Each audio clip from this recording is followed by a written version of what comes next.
ओम नमः शिवाय। मैं हूं ज्योतिष पंडित दीपक दुबे और उपस्थित हूं आपके साथ सूर्य के होने वाले राशि परिवर्तन को लेकर। सूर्य 17 अगस्त को आ रहे हैं अपनी राशि, स्वयं की राशि अर्थात सिंह राशि में, और यह 17 सितंबर तक यहाँ रहेंगे। क्या होगा, इसका प्रभाव आप सभी के ऊपर करेंगे, इसके ऊपर चर्चा। नए दर्शकों को बता दूं कि जो मेरा राशिफल होता है वह लग्न राशि पर आधारित होता है। इसके लिए चंद्र राशि, नामाक्षर, सूर्य राशि इत्यादि को आधार ना माने, बल्कि अपने लग्न राशि को आधार माने। दूसरा, यह सामान्य आधार पर होता है। आपको चाहिए कि कोई विशेष परिस्थिति हो तो आप अपनी कुंडली का विश्लेषण कराएं, उसके बाद किसी निष्कर्ष पर पहुंचें। जो लोग मुझसे विश्लेषण कराना चाहते हैं, मेरी वेबसाइट astrotips.in के माध्यम से जाकर के मुझसे परामर्श ले सकते हैं। अब एक एक करके बात करेंगे राशियों की, क्या कह रहे हैं सितारे आपके लिए। एक चीज़ और ध्यान रखिएगा कि यह गोचर का प्रभाव क्षणिक होता है, कुछ समय के लिए होता है, और इसका प्रभाव तभी सबसे अधिक होगा जब इस समय सूर्य जो है वो आपके लिए किसी भी प्रकार से गवर्निंग कंडीशन में हो। सूर्य का इस समय प्रभाव अधिक हो, अंतर हो, प्रत्यंतर हो, सूक्ष्म हो। जितना ज़्यादा करीब गवर्निंग कंडीशन में होंगे उतना अधिक प्रभाव होगा। उसके साथ साथ प्रभाव इस पर भी निर्भर करता है कि जो उसके साथ साथ जो महादशा है, अंतरदशा है, प्रत्यंतर दशा, उसमें कॉम्बिनेशन किसका किसका बन रहा है, तो थोड़ा सा एक कॉम्प्लिकेटेड होता है। इसीलिए राशि फल को हमेशा जो है वो सामान्य समझना चाहिए। फिलहाल सूर्य अपनी राशि में आ रहे हैं। अच्छी बात यह है कि यहाँ पर बुध, परम मित्र उनके बुध बैठे हुए हैं, परम मित्र उनके मंगल बैठे हुए हैं, परम मित्र बृहस्पति की दृष्टि है। हालांकि बृहस्पति वक्री हैं, बहुत अच्छा प्रभाव वक्री बृहस्पति का नहीं होगा, फिर भी शुभता लिया हुआ प्रभाव सूर्य के। तो सूर्य का जो ये प्रभाव होगा, वैसे तो सूर्य वैसे ही बहुत ऊर्जावान ग्रह हैं और जिस भाव में रहते हैं वहाँ पर शुक्र के अलावा सूर्य जहाँ भी होते हैं साथ में और ग्रहों के प्रभाव को क्षीण कर देते हैं। लेकिन एक होता है ना कि एक लाइक माइंडेड लोगों का समूह हो गया एक जैसे। तर्क शक्ति बढ़ेगी बुद्ध के कारण, ज्ञान बढ़ेगा, बौद्धिक क्षमता में और विस्तार होगा, मंगल के कारण और उसमें और एनर्जी आएगी सूर्य के अंदर, सूर्य के प्रभाव में जिसके उसमें जाएंगे और एनर्जी आएगी और स्पष्टवादिता आएगी। तो एक शुभता लिया हुआ और बहुत अच्छा प्रभाव देने वाले हैं। फिलहाल सूर्य को अधिक ध्यान में रखते हुए मैं बात करूंगा कि क्या क्या प्रभाव होगा आपके ऊपर एक एक करके। थोड़ी अस्वस्थता हो गई थी, हफ्ते 10 दिन लगातार कफ, कोल्ड, फीवर इत्यादि से परेशान था, इस कारण वीडियो नहीं दे पाया। अभी भी थोड़ा बहुत असर है उसका, इसलिए बोलने में थोड़ा अभी भी हमको कठिनाई हो रही है, लेकिन फिर भी काफ़ी बेहतर महसूस कर रहा हूँ। तो मुझे लगा कि बहुत दिन हो गया, 15 दिन करीब हो गए, आप लोगों से कोई चर्चा नहीं हुई, कोई बात नहीं हुई, तो कम से कम सूर्यदेव को लेकर के जो है उपस्थित हुआ जाए आप लोगों के सामने। मेष वालों की सबसे पहले बात करते हैं। मेष वालों में पंचमें से ही सूर्य हैं, पंचम भाव के स्वामी हैं, और पंचम में ही सूर्य का जो है वो गोचर हो रहा है। बेहद शुभ प्रभाव होगा। शिक्षा प्रतियोगिता के दृष्टिकोण से बहुत ही अच्छा समय है। आप अगर जिन लोगों की भी इस समय शिक्षा प्रतियोगिता, कहीं कंपटीशन वगैरह होगा, उसमें उनको अच्छी सफलता मिलने का योग बनेगा। उसके साथ साथ स्पष्टवादिता बढ़ेगी, तर्क शक्ति बहुत अच्छी रहेगी, और कहीं भी बोलने का काम जहाँ होगा उसमें आपको बहुत अच्छी सफलता जो है वो मिलेगी। इसके साथ साथ यदि जो लोग संतान प्राप्ति के लिए प्रयास कर रहे हैं या करना चाहते हैं, उनके लिए यह जो समय होगा सूर्य के गोचर का, जब पंचम में पूरे 1 महीने का समय, यह बहुत ही उपयोगी है और बहुत ही प्रभावशाली है, शुभता लिया हुआ है।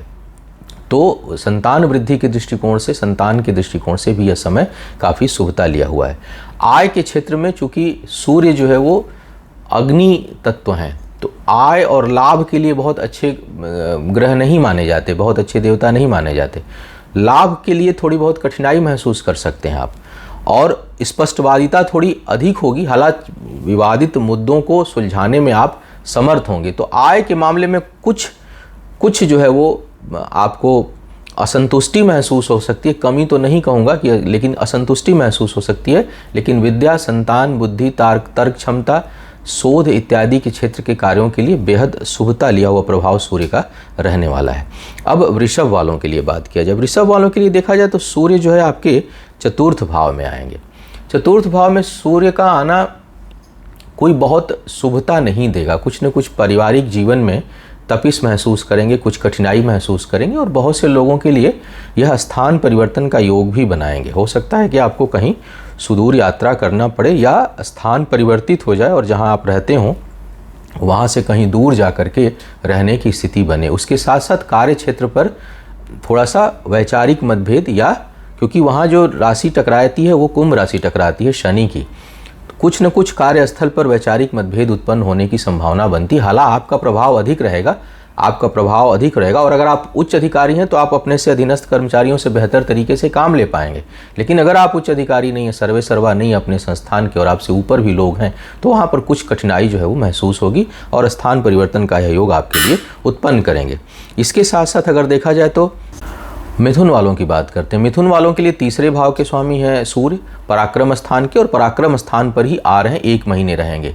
निश्चय ही आपके अंदर जो काम करने की क्षमता है, जो ऊर्जा है, उसमें अभूतपूर्व वृद्धि होगी, क्योंकि अग्नि तत्व तो ऊर्जा का कारक ग्रह जो है वो अगर तीसरे भाव पर आता है, और यह राहु की तरह, राहु भी तीसरे भाव में राजयोग बनाता है, लेकिन सूर्य उस तरह के नहीं, आक्रामक नहीं होंगे, कुटिलता नहीं आएगी, लोगों को दबाने की प्रवृत्ति नहीं आएगी, बल्कि जो भी काम करेंगे उसके अंदर, आपके अंदर, उसके अंदर शुभता रहेगी। अच्छा सोच कर करेंगे कि मैं जो काम कर रहा हूँ वो अच्छा हो, उससे लोगों का भला हो। राहु तीसरे भाव में लोगों का नुकसान करने की प्रवृत्ति देता है। निश्चित ही कई लोग उसको राजयोग मानते हैं। इस दृष्टिकोण से देखा जाए कि आदमी छल बल हर तरह से लोगों को परास्त करने में समर्थ हो जाता है। लेकिन यहाँ सूर्य जो है वो कल्याणकारी जो है वो नेचर देगा, आपको योग्यता भी देगा, आप अपने काम को पूरी ऊर्जा के साथ करेंगे, लेकिन जो विचार उसके पीछे होगा, जो उसके पीछे जो ऊर्जा होगी, जो ताकत होगी, जो सोच होगी, जो आवेग होगा, वो शुभता लिया हुआ होगा, ताकि जो मैं काम कर रहा हूँ उससे लोगों का कल्याण हो। दूसरों की भलाई इस समय खूब करेंगे, दूसरों के उत्थान में आप उनकी मदद करेंगे, विचार सुलझे हुए रहेंगे, और जिस काम को भी करेंगे बड़े स्पष्ट रूप से उसमें हाथ डालेंगे और उसमें आपको सफलता मिलेगी। भाग्य पक्ष के साथ थोड़ी बहुत टकराहट हो सकती है, प्रारंभिक उलझनों के साथ भाग्य जो है आपका साथ देगी, अन्यथा कुल मिलाकर यह जो है वो काफ़ी शुभता देने वाले हैं। कर्क वालों के लिए दूसरे भाव के स्वामी होकर दूसरे भाव में आपके जो है वो सूर्य आ रहे हैं। यहाँ पर जो युति होगी वो भाग्य दशमेश मंगल के साथ होगी, दशमेश और पंचमेश, और उसके साथ साथ द्वादश भाव के स्वामी बुध के साथ भी होगी युति होगी। फिलहाल सूर्य की बात कर रहा हूँ। तर्क शक्ति बढ़ेगी, ज्ञान शक्ति बढ़ेगी, वाणी में स्पष्टवादिता बढ़ेगी, लेकिन थोड़ी सी उसमें उग्रता भी रहेगी। हालांकि मरकरी बहुत हद तक कंट्रोल करेगा, लेकिन अगर देखा जाए तो कई बार वाणी जो है वो कड़वी हो सकती है, और धन के बचत की लालसा अधिक होगी। बचत होगी नहीं, प्रवृत्ति अधिक बढ़ेगी कि किसी प्रकार से धन अधिक बचे। बचाना संभव नहीं होगा, इस समय धन बचेगा नहीं। यह ज्ञान, शिक्षा, वाणी, एक्सप्रेशन, अपने बातों को स्पष्ट रूप से कहने, प्रस्तुतिकरण के लिए बहुत अच्छा प्रभाव देगा, लेकिन बचत के लिए बहुत अच्छा प्रभाव नहीं देगा। सेविंग नहीं हो पाएगी, हालांकि उसकी इच्छा शक्ति बहुत प्रबल इस समय रहेगी। स्वास्थ्य के मामले में भी यह सूर्य जो है वो उपयोगी होंगे। स्वास्थ्य अगर कहीं खराब चल रहा है, कुछ दिक्कत चले, तो उसमें आपको थोड़ी बहुत राहत जो है वो महसूस इस समय होगी। संतान से और से जो है शुभता का अनुभव आपको रहेगा, सुख का अनुभव इस समय होगा। तो कुल मिला के सूर्य का जो यह प्रभाव है वह आपके लिए शुभता देने वाला होगा। निश्चय ही धन की बचत इस समय नहीं होगी, बल्कि रुका हुआ धन, बचाया हुआ धन भी इस समय खर्च होगा। सिंह वालों की बात किया जाए, सिंह वालों के लिए अद्भुत योग बन रहा है, यह बहुत बढ़िया योग बन रहा है। क्योंकि और लगातार अच्छा योग बना हुआ था। जब शुक्र मंगल का कॉम्बिनेशन था तब भी बुध है, क्योंकि बुध जो है वो लाभेश आयेश दोनों हैं, उनका लग्न पे आना, सूर्य का लग्न पे आना, मंगल के साथ आना एक ज़बरदस्त जो है वो शुभता का संचार करेगा आपके अंदर, और एक बहुत अच्छा कॉम्बिनेशन बना रहा है। इस समय लगभग हर क्षेत्र में सफलता आपको प्राप्त होगी। थोड़ी स्वार्थपरता भी बढ़ेगी, अपना काम पहले हो और मेरा काम पहले हो, यह भाव आपके अंदर रहेगा। लेकिन अगर आज के व्यवहारिक दृष्टिकोण से देखा जाए तो इसमें कोई बुराई नहीं है, क्योंकि सूर्य लग्न में अपनी राशि का हो तो स्वार्थपरता थोड़ा चरम पर कर देता है। व्यक्ति जो है वो आत्म केंद्रित होकर अपना उत्थान बहुत करता है, लेकिन अगल बगल की चीज़ों को कई बार वो दबा देता है, या उसको दबा करके आगे बढ़ने की प्रवृत्ति हो जाती है। तो वो प्रवृत्ति रहेगी। लेकिन अगर वर्तमान समय को देखा जाए तो अच्छी है कि भाई हम आगे बढ़ें, चाहे कोई दबे चाहे उठे, उस समय से क्या मतलब। तो वो भाव रहेगा, लेकिन आपके लिए बहुत शुभता लिया हुआ है, आपके लिए उत्थान देने वाला है। कार्य क्षेत्र में सफलता, आपके किए हुए चीज़ों की सराहना, आपको कहीं ना कहीं जो है वो मान सम्मान में आपके लिए वृद्धि, और आपके लिए जो है आपकी प्रतिष्ठा बढ़ेगी। और आप कहीं कुछ पीछे से कोई काम किए हुए हैं तो वो पुरस्कृत भी हो सकता है, उसको सम्मान भी आपको प्राप्त हो सकता है। वैवाहिक जीवन के लिए थोड़ी सी कठिनाई उत्पन्न इसमें होगी। धन प्राप्ति वगैरह के लिए बहुत अच्छा समय रहेगा।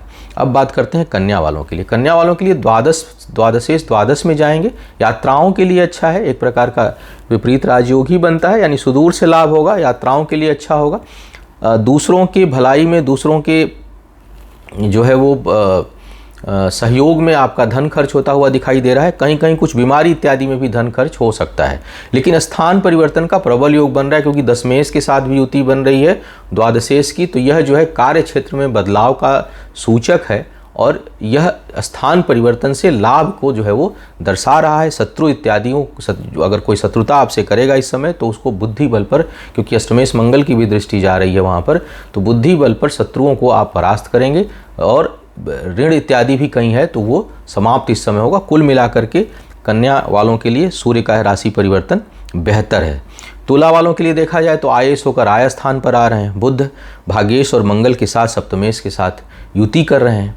आय स्थान पर एक से अधिक ग्रहों का होना, वो भी मंगल बुध के साथ सूर्य का कॉम्बिनेशन, यह आपके अंदर उद्योग क्षमता को बढ़ाता है, इंटरप्रेन्योरशिप गुण को बढ़ाएगा, इंक्रीज करेगा। अगर जन्म कुंडली में इस तरह का योग है फिर तो कहना ही क्या, फिर तो आप एक बहुत अच्छे उद्योगपति हो सकते हैं, क्योंकि इसमें जो है वो स्पष्टवादिता, क्लियर विजन, एनालिसिस, एनर्जी, बौद्धिक क्षमता, ठहराव और पॉजिटिव एनर्जी का संचार रहता है। तो इतने कॉम्बिनेशन के साथ अगर कोई आदमी काम करता है तो उसको ज़बरदस्त सफलता मिलती है, क्योंकि सूर्य बुध एनालिटिकल पावर भी दे देता है, एनर्जी भी मंगल की वजह से आएगी, जो है वो उसमें तर्क शक्ति भी अच्छी रहेगी, एनालिटिकल पावर ज़बरदस्त होगा, कैलकुलेशन पावर ज़बरदस्त होगा। तो कुल मिलाकर यह आय के स्रोत को एक से अधिक होता हुआ दिखाई बना रहा है।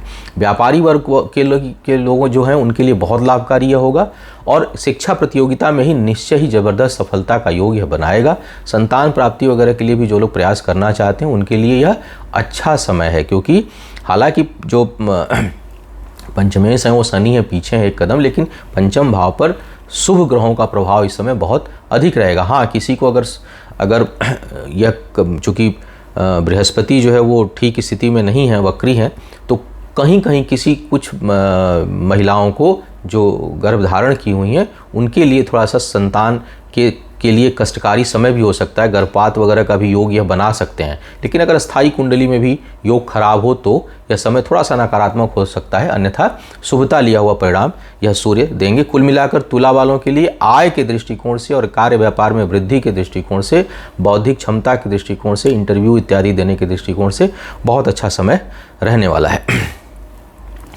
अब बात करते हैं वृश्चिक वालों के लिए। वृश्चिक वालों के लिए दशमेश है, लग्नेश के साथ युति कर रहे हैं दसम भाव पर, तो सूर्य का दसम भाव में आना यह आपके लिए बहुत अच्छा है, प्रमोशन के लिए अच्छा समय उत्पन्न करेंगे। अगर आपका इस समय प्रमोशन का योग किसी का बना हुआ हो तो उसमें लगभग निश्चय सफलता जो है वो मिलेगी। इस समय प्रमोट इस समय होने के चांसेस काफ़ी अच्छे रहेंगे आपके लिए। कार्य क्षेत्र पर दबदबा रहेगा, आपका प्रभाव रहेगा। हालांकि पारिवारिक जीवन के लिए ठीक नहीं है, पारिवारिक जीवन में कलह क्लेश, आप परेशान हो सकते हैं। स्थान परिवर्तन कार्य क्षेत्र में होने का योग भी यह सूर्य आपके लिए बना सकते हैं। स्थान परिवर्तन के साथ आपके लिए अच्छा समय उत्पन्न होगा। तो कुल मिलाकर के दसम भाव में, और हाँ, अगर कहीं कुछ पैतृक वाद विवाद चल रहा है संपत्ति का तो उसमें भी आपको लाभ मिलेगा, आपकी विजय जो है वो होगी, क्योंकि सूर्य मंगल का कॉम्बिनेशन यहाँ बहुत ही अच्छा है। बुध का तो यहाँ कॉम्बिनेशन बहुत अच्छा नहीं है, क्योंकि अष्टमेश में थोड़ा बहुत हानि भी करते हैं वृश्चिक वालों के लिए, लेकिन जो दसम भाव पर वैसे बुध जो है योगकारी हो जाते हैं। वृश्चिक के लिए बहुत योगकारी नहीं है, लेकिन मंगल और सूर्य बहुत योगकारी हैं। तो करीब करीब 70 से 80% जो है आपके काम में आपको सफलता इस समय मिलेगी और उन्नति आपकी होगी, पद प्रतिष्ठा में वृद्धि होगी, मान सम्मान कार्यस्थल पर बढ़ेगा, दबदबा बढ़ेगा। पारिवारिक जीवन के लिए थोड़ी सी स्थिति नकारात्मक होगी, कष्टकारी होगी, घर परिवार में सुख चैन में कमी आएगी। धनु वालों के लिए देखा जाए तो भाग्येश सूर्य भाग्य स्थान पर पंचमेश के साथ दशमेश के साथ युति, निश्चय ही भाग्य में वृद्धि होगी। जिस कार्य में हाथ डालेंगे, बौद्धिक क्षमता के अगर कार्य कर रहे हो आप, तो उसमें आपको बहुत अच्छी सफलता मिलने की संभावना इस समय बनेगी। रुके हुए काम जो है वो आपके बनेंगे। करीबी लोगों से थोड़ा वैचारिक मतभेद हो सकता है, वाद विवाद हो सकता है, किसी मित्र के साथ जो है आप मदद कर सकते हैं, लेकिन आपको खुद मदद मिलने में इस समय कठिनाई महसूस होगी। आपको उतनी मदद नहीं मिलेगी जितनी आप दूसरों की समय मदद करेंगे, लेकिन आपके खुद के कामों के लिए, रुके हुए कामों के लिए भाग्य के दृष्टिकोण से यह समय अच्छा है।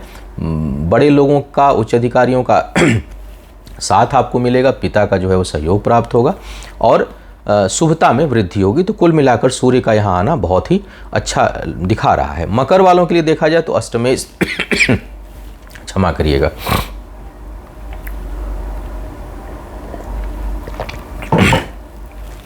मकर वालों के लिए अष्टमेश अष्टम भाव में, लग्न के परम शत्रु। स्वास्थ्य को लेकर के सतर्क रहना है। सेहत के मामले में समय ठीक नहीं रहेगा। अचानक, चूंकि सूर्य और मंगल दोनों का जो गुण है वो देर तक और लंबी अवधि की समस्या नहीं देते हैं, सडन प्रॉब्लम क्रिएट होती है, अचानक चीज़ें उत्पन्न हो जाती हैं। तो उस प्रकार की स्थिति जो है यह उत्पन्न कर सकते हैं आपके लिए। चोट चपेट, पेट से संबंधित समस्याएं, इस तरह की जो है वो समस्याएं आपके लिए उत्पन्न हो सकती हैं। तो थोड़ा सेहत का ध्यान रखिएगा। सेहत के दृष्टिकोण से सूर्य का यहाँ आना बहुत अच्छा नहीं है। व्यापारी वर्ग के लिए धन में कुछ अप्रत्याशित लाभ का भी योग बनेगा। जो लोग कार्य क्षेत्र में है, व्यापार में है, उनके लिए अचानक अच्छे लाभ का योग भी यह बनाएंगे। तो आय के दृष्टिकोण से सूर्य का यहाँ पर आना अच्छा है, लेकिन स्वास्थ्य के दृष्टिकोण से जो है यह स्थिति थोड़ी नकारात्मक रहेगी। कुंभ वालों के लिए देखा जाए तो सप्तमेश है, सप्तम भाव में आ रहे हैं, मंगल के साथ हैं, बुध के साथ हैं। प्रेम संबंधों के लिए अच्छा है, प्रेम विवाह के लिए अच्छा है। जो लोग प्रेम संबंध में हैं या उसको विवाह में परिवर्तित करना चाहते हैं, कोई कमिटमेंट करना चाहते हैं, तो रिश्तों के दृष्टिकोण से अच्छा है। इसके साथ साथ साझेदारी इत्यादि के साथ किसी के साथ मिलकर कार्य व्यापार करना चाहते हैं, उस दृष्टिकोण से भी यह समय काफ़ी अच्छा है, क्योंकि दशमेश भी हैं, पंचमेश भी हैं और इसके साथ साथ सप्तमेश की भी युति है। तो यह कार्य व्यापार के दृष्टिकोण से बड़ा ही अच्छा योग बन रहा है। तो कोई काम आप प्रारंभ करना चाहते हैं तो मुहूर्त वगैरह देख करके अच्छा समय से काम प्रारंभ करिए। किसी के साथ साझेदारी में काम करना चाहते हैं तो भी करिए, वह आपके लिए बहुत अच्छा है। विचारों में थोड़ी उद्विग्नता रहेगी। जीवन साथी के साथ वैचारिक मतभेद उत्पन्न हो सकता है और जीवन साथी इस समय हावी हो सकता है आपके ऊपर, हो सकता है या हो सकती है, पत्नी हो तो भी, पति हो तो भी। तो थोड़ा सा वो एक एंगल बनेगा। लेकिन कुल मिलाकर अगर मैं देखूं तो यह संबंधों के लिए और कार्य व्यापार के लिए एक अच्छा योग जो है, अच्छा अवसर सूर्य लेकर के आएंगे। विवाह इत्यादि और उसको स्थायी रूप देने के लिए बहुत ही अच्छा समय है। मीन वालों के लिए छठे भाव के स्वामी सूर्य हो जाते हैं और छठे भाव में जा रहे हैं। लग्नेश के मित्र हैं, लेकिन यहाँ पर बहुत अच्छा योग नहीं बनाएंगे, न्यूट्रल टाइप का प्रभाव आपके लिए देंगे। कई लोग मानते हैं कि भाई यह विपरीत राजयोग बनता है, लेकिन बहुत अच्छा ये कोई विपरीत राजयोग मैं इसको नहीं मानता हूँ, क्योंकि यह न्यूट्रल, यहाँ पर सूर्य जो है वो बहुत अच्छा परिणाम नहीं देंगे। खस्टेश होकर छठे भाव में कोई ग्रह किसी भाव का स्वामी हो और उसी में जाए तो वहाँ का परिणाम अधिक देता है। अब यहाँ पर क्या होगा, छोटी छोटी बात पर लोगों से विवाद हो सकता है, लंबा नहीं चलेगा क्योंकि सूर्य का प्रभाव बहुत लंबे समय तक नहीं रहने वाला, लेकिन छोटे छोटे विवाद अचानक और वो भी क्रोध के कारण, वाणी के कारण हो सकते हैं, लालच के कारण हो सकते हैं। उसी प्रकार से छोटे मोटे अचानक रोग उत्पन्न हो सकते हैं, शत्रुता हो सकती है। कहाँ एक जगह अच्छा है कि अगर आप कर्ज के बल पर कोई काम करने के इच्छुक हैं, कर्ज के लिए अप्लाई किए हैं, लोन लेना चाहते हैं, उस दृष्टिकोण से सही है। आपको झटके से तुरंत सहयोग मिलेगा, उच्च अधिकारियों के इसका सहयोग मिल जाएगा और वहाँ से आपका कोई रुका हुआ काम अगर है तो तुरंत होगा। तो दूसरों के भरोसे कोई काम करने के लिए समय अनुकूल रहेगा। दूसरों पर जहाँ पर आप आश्रित हैं, चाहे वो लोन हो, चाहे कहीं कोई सोर्स लगाना हो, पैरवी लगाना हो, कहीं कोई अप्रोच लगाना हो, तो वहाँ पर दूसरों का मदद आपको प्राप्त होगी और उससे लाभ जो है वो आपको होगा, आपका रुका हुआ काम बनेगा। तो इस दृष्टिकोण से अगर देखा जाए तो यह शुभता लिया हुआ है। लेकिन वाद विवाद की संभावना, छोटे मोटे रोग व्याधि की संभावना भी यह बनाएंगे। तो थोड़ा सा अपने टेम्परामेंट को नियंत्रित रखना है और बिना वजह नहीं उलझना है, विशेष करके अपने से बड़े लोगों से और अपने उच्च अधिकारियों से। तो यह था प्रयास सूर्य का के राशि परिवर्तन का। बोलने में थोड़ी मुझे कठिनाई हो रही थी, तो इसलिए आपको हो सकता है कहीं सुनने में भी कठिनाई महसूस हुई, इसके लिए क्षमा चाहूँगा। पुनः मुलाकात होगी किसी नए विषय पर, तब तक के लिए मुझे आज्ञा दें। ओम नमः शिवाय।